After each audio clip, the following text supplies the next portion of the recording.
Bom dia, hoje é 27 de maio, eu sou Ana Carolina Zitlag e esse é o Ouvi no Podcast da Bloomberg Linha. Aqui eu te conto as principais notícias de economia e de negócios do Brasil e do mundo.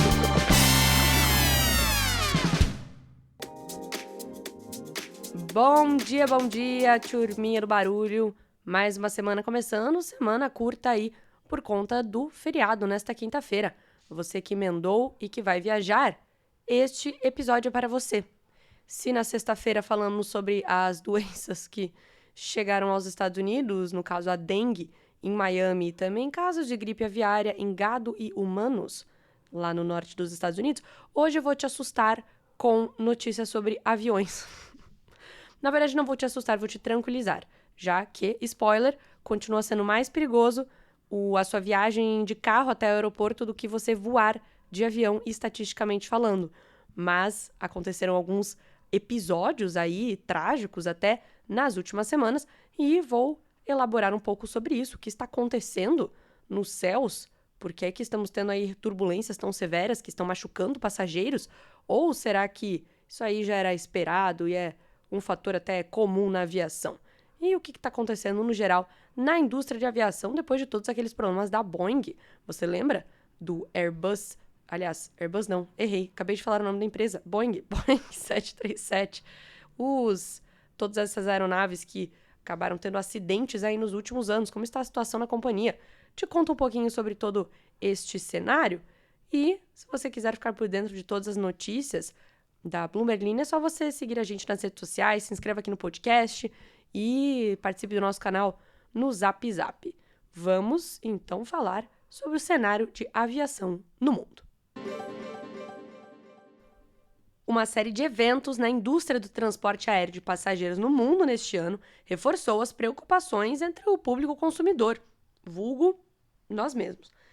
Se você é uma pessoa que anda de avião, né? Neste domingo, um voo da Qatar Airways enfrentou turbulência severa sobre a Turquia e deixou 12 pessoas feridas a bordo, antes de pousar conforme previsto em Dublin.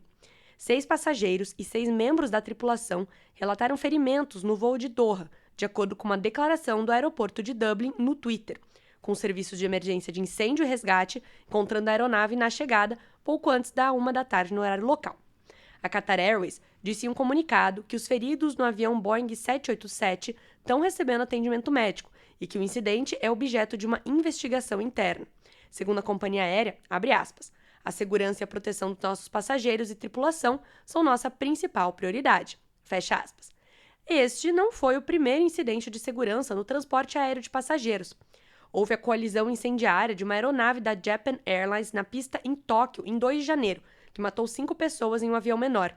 Dias depois, a explosão da porta de um Boeing da Alaska Airlines. De rodinhas perdidas na pista de voo até o voo com turbulência severa da Singapore Airlines na semana passada, que custou uma vida e deixou dezenas de feridos, os eventos estão deixando aí o público questionando o quanto ainda é seguro voar. Segundo as estatísticas, a realidade que eu já te contei na introdução é que, apesar dessas tragédias, embarcar em um jato da Boeing ou da Airbus continua sendo exponencialmente mais seguro do que a viagem de carro até o aeroporto.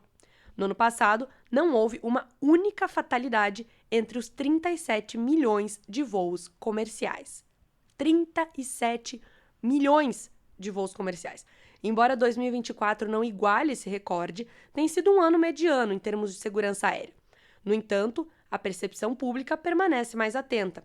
Buscas na internet dos Estados Unidos pelo termo segurança de voo atingiram o nível mais alto em março, desde outubro de 2014, de acordo com o Google Trends.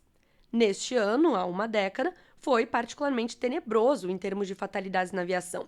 O desaparecimento do avião do voo 370 da Malaysia Airlines em março foi seguido pela derrubada do jato do voo 17 da mesma companhia sobre a Ucrânia em julho e por um acidente da AirAsia em dezembro. Os acidentes deste ano causaram muito menos fatalidades do que no início de 2014 ou em 2019, quando o segundo de 2 voos do Boeing 737 MAX caiu em março, matando 157 pessoas na Etiópia. Este ano, em 2024, 5 das 6 pessoas a bordo de um turbohélice da Guarda Costeira japonesa perderam a vida no início de janeiro, quando o avião entrou na pista à frente de um Airbus A350 em Tóquio. Enquanto isso, Ninguém perdeu a vida no incidente da Alaska Airlines do dia 5 de janeiro, aquele em que a porta do avião saiu voando. Mas esse acidente ainda deu um sério golpe na credibilidade da Boeing e também na confiança dos passageiros, inclusive levou a um tempo depois a saída do CEO da Boeing. Nesse caso dessa semana da Singapore Airlines, um britânico de 73 anos morreu de um suspeito ataque cardíaco após o avião passar aí por uma turbulência severa.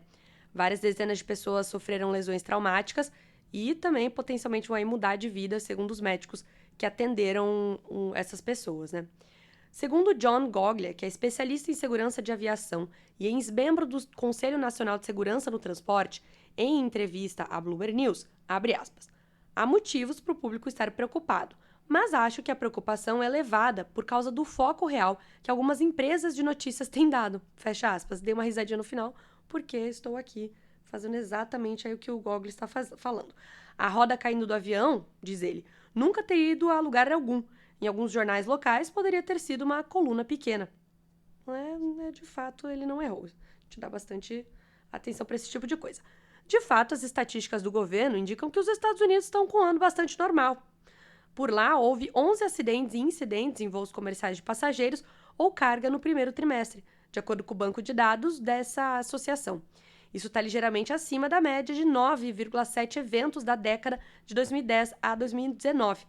Foram 4 casos considerados graves no trimestre, ligeiramente acima da média pré-Covid de 3,3.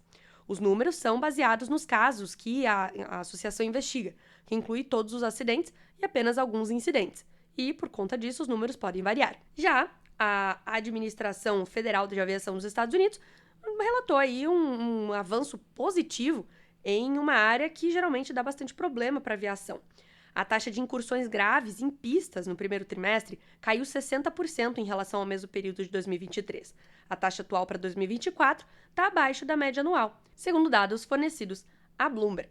A FAA, que é a Administração Federal da Aviação, disse em um comunicado: a aviação é a forma mais segura de viajar, isso porque nunca tomamos nada como garantido. Estamos sempre procurando riscos e maneiras de mitigá-los, dizem eles. O foco prolongado na Boeing trouxe atenção significativa ao fabricante de aviões com passageiros evitando os seus jatos 737 MAX. Uma investigação federal foi aberta diante das falhas ocorridas. Segundo o CEO da Boeing, que deve sair depois renunciar ao cargo, né? Ele vai seguir até o final do ano, mas ele já renunciou a esse cargo. O Dave Calhoun, em uma reunião anual da empresa no dia 17 de maio, ele disse: neste ambiente, qualquer evento operacional, por mais rotineiro que seja, pode receber atenção desproporcional, disse ele. Muitos dos eventos que preocuparam os passageiros neste ano, desde o colapso do trem de pouso até pilotos ultrapassando pistas, são classificados como incidentes, em vez de acidentes, que a Organização de Aviação Civil Internacional define como algo que envolve uma morte ou uma pessoa seriamente ferida, ou ainda a aeronave sofrendo danos que exijam reparos ou até desaparecendo. Isso é um acidente. Isso não significa que não haja melhorias a serem feitas, de acordo com Lauren Grove, que é cientista-chefe de dados da Associação lá dos Estados Unidos de Aviação. Ele apontou para o trabalho que está sendo feito para melhorar o pessoal e o treinamento dos controladores de tráfego aéreo após alguns erros recentes e quase colisões nas pistas. Segundo ele, no geral, é impressionante que o sistema de aviação dos Estados Unidos e a maior parte do mundo em geral possa fazer algo tão complexo com tanto sucesso. Eu teria medo da aviação de alguma forma? Não, absolutamente não, diz o Groff. Mas então por que a gente está falando tanto sobre isso? Bom, um dos motivos é por causa dela, a Boeing. Por ser uma das maiores companhias dos Estados Unidos, a Boeing acaba trazendo muita atenção para si. E, de fato, teve aí 2 acidentes gravíssimos, né, com perdas de vidas dos 737 MAX, além de outros incidentes em que ninguém ficou ferido, mas que trouxeram preocupação para a empresa. E, inclusive, caso você esteja aí sem fazer nada da sua vida e querendo provavelmente se incomodar, a Boeing está em busca de um novo CEO, para tirar justamente a fabricante de aviões americana da sua pior crise em muitos anos. A gente já falou sobre isso aqui no podcast. O líder, o presidente do conselho, o Steve Mollenkopf, que ele é ex-CEO da Qualcomm, ele, inclusive, está aberto aí para contratar pessoas de fora do setor de aviação. Ele que justamente veio de uma empresa de tecnologia, de fabricante de chips. Então, ele tem essa abertura e está conversando, segundo fontes da Bloomberg News, com pessoas de várias áreas para tentar encontrar este perfil específico. Ele não revelou seus planos sobre o processo de busca, mas, em conversas particulares, tem sondado fornecedores da Boeing e clientes de companhias aéreas sobre as suas frustrações para ter uma melhor noção da magnitude da limpeza que esse próximo líder da empresa vai precisar realizar. O seu método de coleta de informações sugere que a busca por um novo CEO ainda está nos estágios iniciais.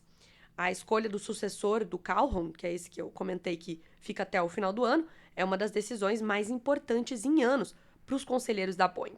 Os problemas da gigante do setor aeroespacial abrangem investigações federais sobre seus controles de qualidade de fabricação, tensões financeiras crescentes, uma possível acusação, uma revolta de clientes, as maiores companhias aéreas dos Estados Unidos, que levou a uma reviravolta na gestão e a perda de participação de mercado para a concorrente europeia Airbus. Essa queda vertiginosa da Boeing após esse quase catástrofe aí em janeiro do 737 MAX 9 da Alaska Airlines expôs os danos de uma mudança gradual na cultura ao longo de um quarto de século, que colocou mais foco nos retornos financeiros do que nos métodos de produção. Quem assumir o lugar dele, que disse que ficará até o final do ano no máximo, vai precisar reiniciar a cultura de segurança da empresa, consertar as relações com companhias aéreas e reconstruir a participação de mercado, que vem diminuindo aí em favor das concorrentes.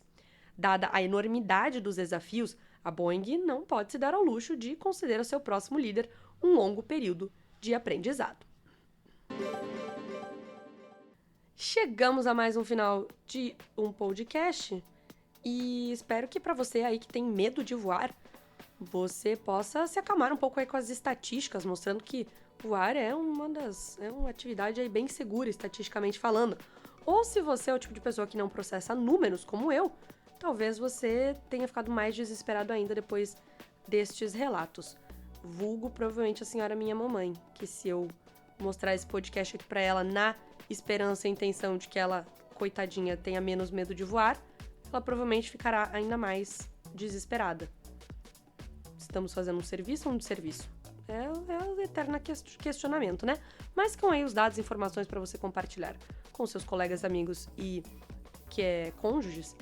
E lembrando que você sempre pode deixar o seu comentário aqui na caixinha de comentários do Spotify, no final do seu celular, é só você rolar para baixo, você encontra lá um espaço para você me xingar, caso você vá voar essa semana e agora eu tenha alugado um triplex na sua cabeça. Ou me agradecer pelas estatísticas que mostram que você pode ficar tranquilo. E vou pegar aqui os comentários do último episódio, em que a gente já tava caótico, né? Falando aí de doenças e pessoal aí tentando... Eita, olha só que honra!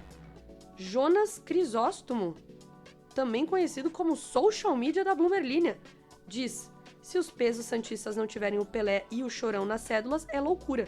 E aí ele prossegue falando coisas que eu não entendi, pois elas devem ter a ver com o Santos Futebol Clube, do qual ele é um grande torcedor. E aí eu não entendi o que ele quis dizer. Ah, obrigada pela participação, Jonas. Fico muito feliz em saber, viu? Como a Bloomberg Linha é unida. Você é tão unido quanto a Bloomberg Linha? Que se escuta aí, a gente se escuta nos podcasts. E o pessoal gostou aí de mais notícias econômicas sobre os países latino-americanos. Lá no Instagram da Bloomberg Linha você confere um TikTok que a gente fez com a ajuda da nossa colega mexicana, a Lorena, sobre as eleições no México, que acontecem no próximo domingo. E é isso aí, meu pessoal. É uma boa semana aí a todos e a gente se fala amanhã. Até mais.